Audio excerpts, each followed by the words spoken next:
brings the Corsair to show center at 1,000 feet over the crowd to begin his routine. Listen.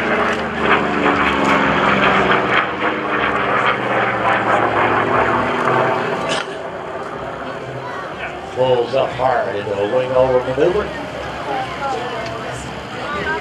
Corsair was able to outperform the primary Japanese fighter, the Mitsubishi Zero. While the Zero could outturn the F4U at slower speeds, the Corsair was an awful lot faster and dive than the fighters. Developed early in the war since the Thatch weave advantage of the Corsair's thing. Jimmy Thatch invented that weave where you would put two airplanes about a half a mile apart. And then anytime a Japanese Zero got on the tail of the other, they would start crisscrossing. That would put the Japanese Zero on the tail of the opposite aircraft. So that was a very, very successful maneuver that Jimmy Thatch.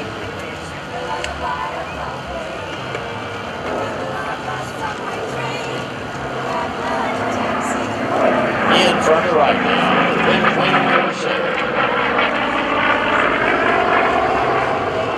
The performance advantage combined with the ability to take an awful lot of punishment meant that a pilot flying the Corsair could place the enemy aircraft in the killing zone of the F4U's 6 50 caliber machine guns and keep it there long enough to threaten to do damage. 2,300 rounds carried by the Corsair gave over 1 full minute of fire from each gun, which fired in 3 to 6 second bursts. It made the F4U a devastating weapon against all aircraft, ground targets, and even ships for that matter.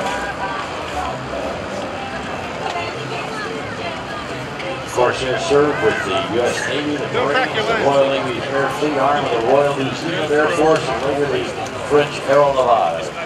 Quickly became the most capable carrier-based fighter bomber of the war.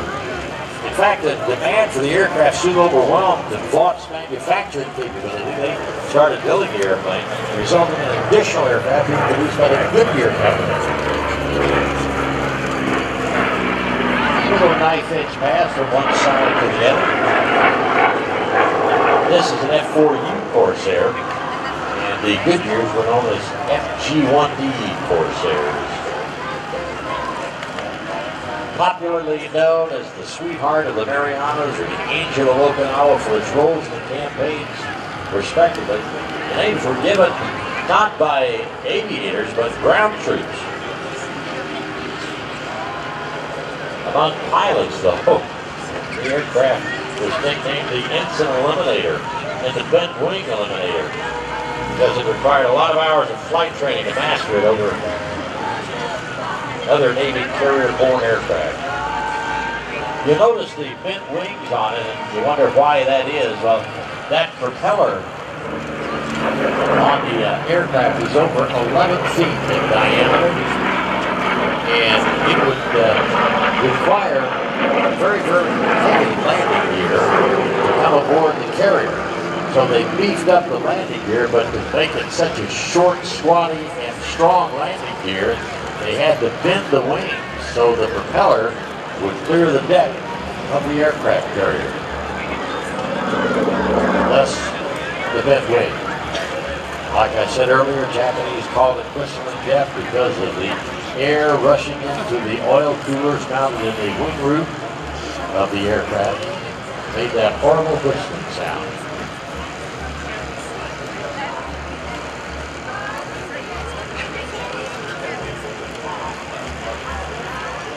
That's Dameo from Jupiter, Florida in the F4U.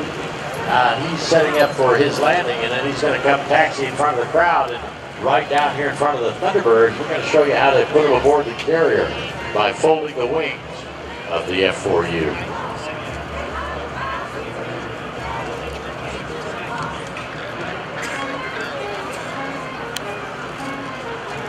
Then we'll be ready to go with the Raiders, followed by the Thunderbirds.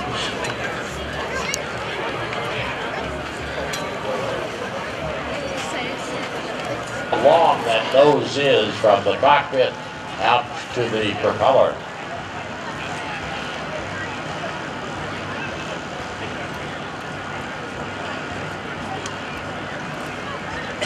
Notice just after, behind the tail wheel and tucked up by the tail is the tail hook, which would be used to snag the number 3 wire, hopefully.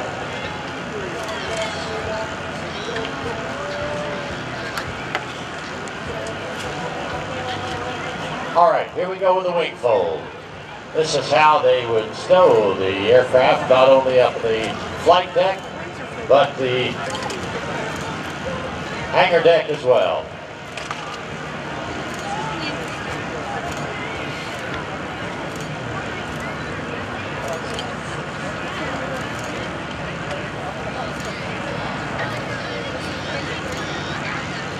There you have the Corsair wing fold.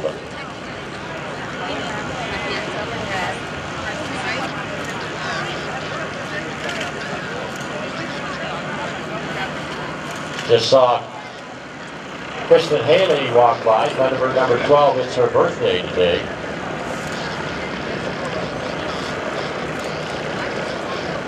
She's the public affairs officer for the Thunderbirds. So if you see her, say happy birthday to her.